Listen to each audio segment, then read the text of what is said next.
This article is being read by an automated voice. Chapter 2.5. Europe looks at regulating F-gases and TFA as PFAS. Europe is the one region of the world that is seriously addressing the link between F-gases, particularly HFOs and PFAS, also known as forever chemicals for their durability and nature. Most importantly, the EU defines PFAS according to the OECD standard, which is fluorinated substances that contain at least one fully fluorinated methyl or methylene carbon atom. This encompasses many HFCs and HFOs, as well as their atmospheric degradation product, trifluoroacetic acid. By contrast, the U.S. Environmental Protection Agency uses a definition of PFAS that excludes F-gases and TFA, though a number of states employ the OECD definition. Following the OECD definition, the European Chemicals Agency, or ECHA, an EU body, is considering a universal restriction proposal to regulate PFAS as a category, including F-gases and TFA, under REACH, the EU's chemicals regulation.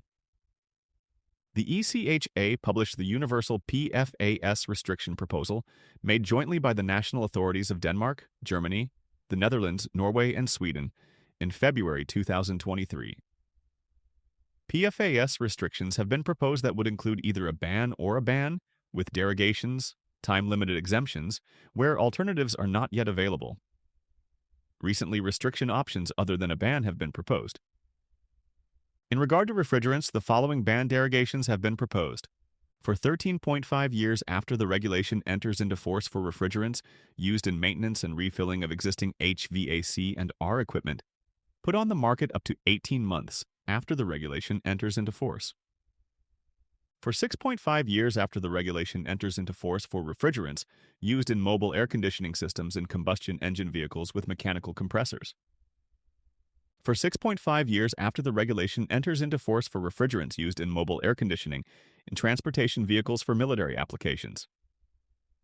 Jonathan Kleimark, Senior Chemicals and Business Advisor at Chemsec, a Swedish environmental NGO, said that when the discussions come to the F-gases in 2025, the industry will propose a large set of derogations for this use or this application. Derogations are granted if there are no available and viable alternatives to F-gases, but with the availability of natural refrigerant-based systems, we have a set of alternatives, he said. We have already companies that have phased out of F-gases. So a lot of things are happening due to the upcoming legislation, he added.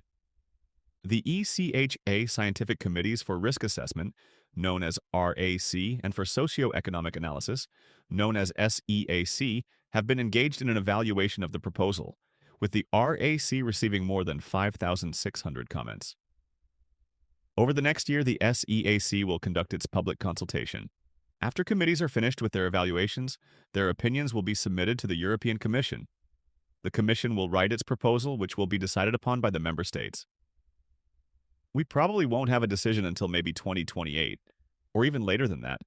But I would like to stress that it's important that we have a comprehensive regulation in order to beat the PFAS crisis. And that's why it will take some time, said Kleimark. Reproductive toxicity. In a separate proceeding, the ECHA is considering a proposal from the German government this year to update its classification, labeling, and packaging of TFA to list it as reprotoxic, or being toxic to reproduction, as well as persistent, mobile and toxic, and very persistent and very mobile. The reprotoxic classification is based on evidence of embryo-fetal developmental toxicity in rabbits, in particular, malformation of the eyes in offspring. TFA has also been connected to liver dysfunction in rats. This would be the most direct association of TFA with harmful health effects in people, as to date the chemical has not been conclusively linked to health impacts in the way that longer-chain PFAS such as PFOA have. The CLP regulation requires manufacturers, importers, or downstream users of substances or mixtures to classify, label, and package their hazardous chemicals appropriately before placing them on the market so that the hazards are clearly communicated to workers and consumers. The CLP regulation also calls for harmonized classification and labeling into different hazard classes pertaining to physical threats like flammability, health issues, and environmental concerns. TFA is already classified as harmful if inhaled, causing skin corrosion and harmful to aquatic life. As of December 2024, the ECHA was doing an accordance check of Germany's proposal. Following that, the proposal would then be made public, and will have a consultation phase of 60 days during which stakeholders can react.